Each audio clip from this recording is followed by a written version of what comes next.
Olá, mulher linda, sábia e que edifica o lar. Eu sou Eliane Cristine e estamos fazendo a leitura do livro Arrependimento Profundo e Eficaz de Hernani Santos. Esta leitura foi autorizada. Para a aquisição do livro, entre em contato com a editora Vem. Leitura 44. 6 mentiras da Igreja Moderna. Pai, eu oro pela amiga que me ouve. Nos ensine a discernir as mentiras que as igrejas modernas têm anunciado e a voltarmos para a raiz da tua palavra. Jesus está voltando. Se prepara, igreja, porque o grande dia há de chegar. Ele vem buscar a sua noiva e nós, como noivas de Cristo, precisamos estar adornadas para esse tão grande encontro. Eu oro por mulheres que precisam ouvir que Jesus está voltando. Em nome de Jesus, amém. Glória a Deus. O que aprendemos com a religião de Caim? Lembre-se, a igreja que vemos hoje é retratada por 2 irmãos. Um promove o verdadeiro culto a Deus e é aceito, outro promove um falso culto a Deus e é rejeitado. O que é aceito é assassinado por ter sido aceito. O que é rejeitado continua na sua saga de endurecimento. O verdadeiro e o falso culto a Deus.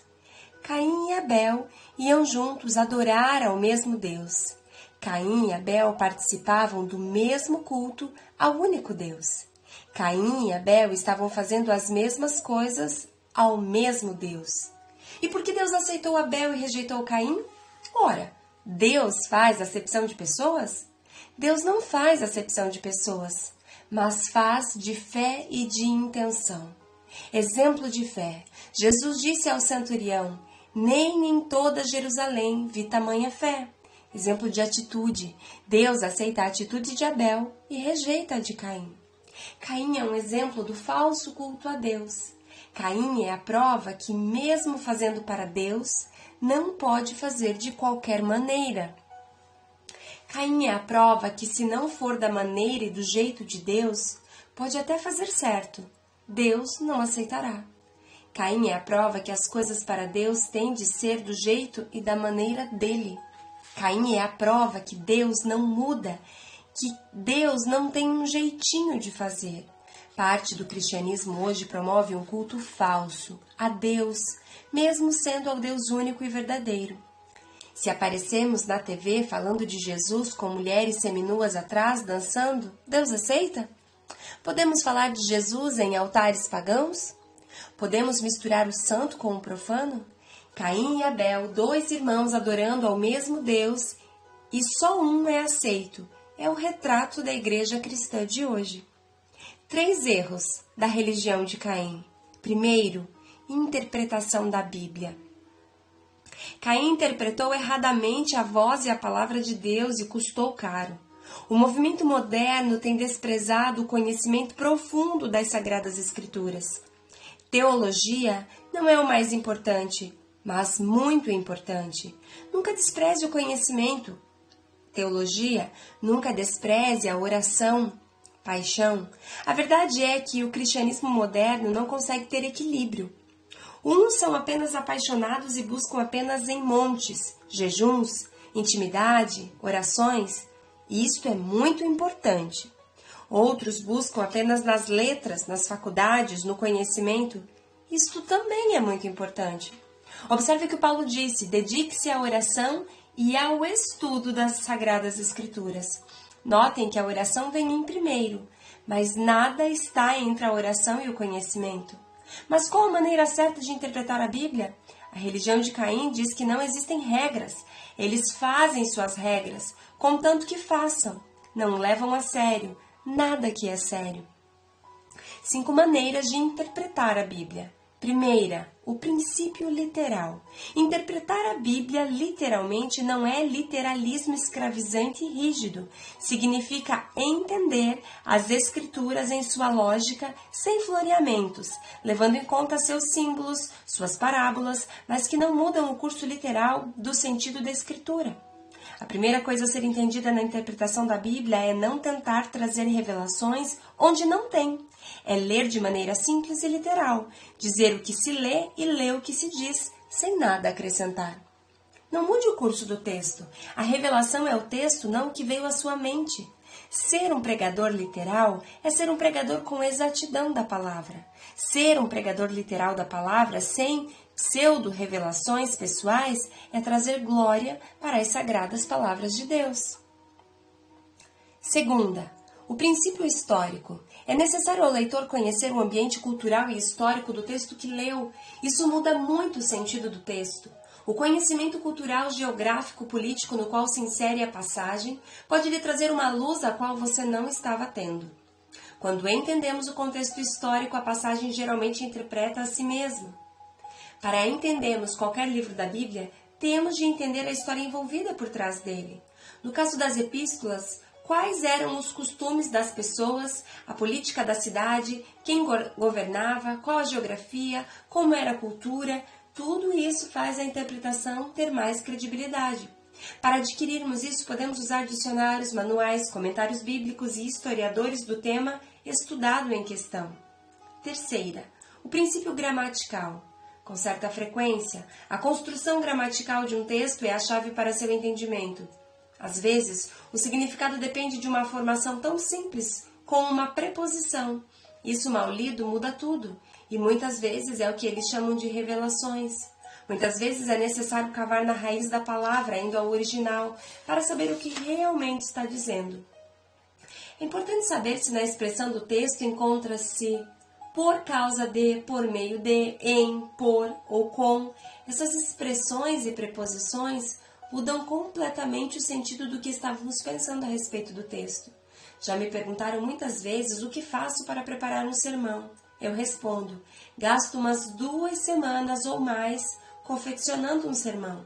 Estudo todo o texto várias vezes, muitas vezes, incontáveis vezes. Vou cavar os originais do texto, hebraico ou grego. Vou cavar toda a parte histórica do texto. Daí, quando tenho tudo pronto, começo a construir o sermão. Quarta, o princípio da síntese. Os reformadores gostavam muito de usar uma frase: as escrituras interpretam as escrituras. Isso quer dizer, as passagens mais obscuras devem ser esclarecidas sob a luz das passagens mais claras, e disso a Bíblia está cheia. Se a Bíblia é a palavra de Deus, ela deve ser coerente consigo mesma. Há uma explicação para a má interpretação da Bíblia, é o mau estudo dela. Deixe a Bíblia interpretar-se a si mesma.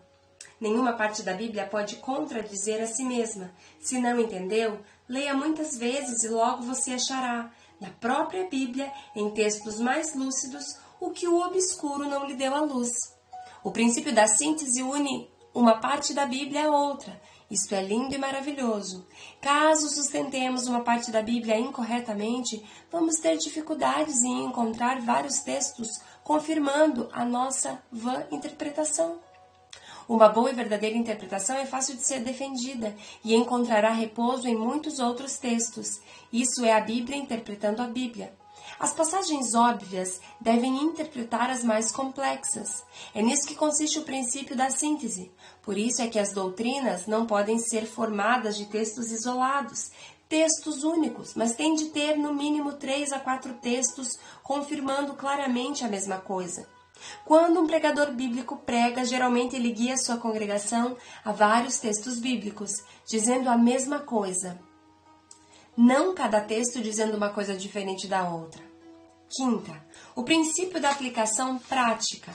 A aplicação prática é a pergunta final. E agora, o que tudo isso tem a me dizer? A Bíblia Sagrada é aplicável à pregação? A Bíblia Sagrada é aplicável, a pregação é aplicável e o texto é aplicável. Nenhum pregador pode ter um contador de história. Deixe isso para as salas de aula. Nenhum pregador pode ser um contador de história. Deixe isso para as salas de aula, não para as pregações. Pregação sempre irá exigir uma aplicação prática. E é na aplicação que a pregação se torna pregação. Porque até então pode ser apenas uma aula ou até um simples ensino, mas para ser pregação precisa de uma aplicação prática. Toda a Bíblia é: primeiro ensino, segundo repreensão, Terceiro, instrução. Quarto, consolo. Essas 4 coisas se adquirem na aplicação prática.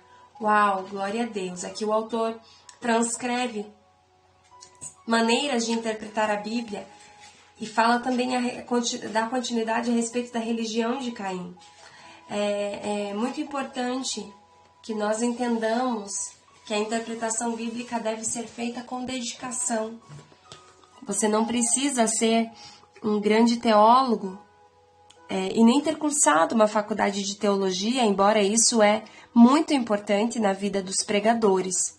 Mas para nós que somos pessoas que têm uma vida no cotidiano, o que é importante, nós estarmos aferidos de textos bíblicos e de uma interpretação literal daquilo que a palavra está dizendo. Então, se você tem a oportunidade, adquira um dicionário, adquira algum comentário bíblico que esteja ao alcance do teu bolso, mas é importante a gente não somente ouvir aquilo que as pessoas falam, mas também consultar o texto bíblico, para não ser pega desprevenida com falsas teorias a respeito do que a Bíblia diz e o que a Bíblia não diz.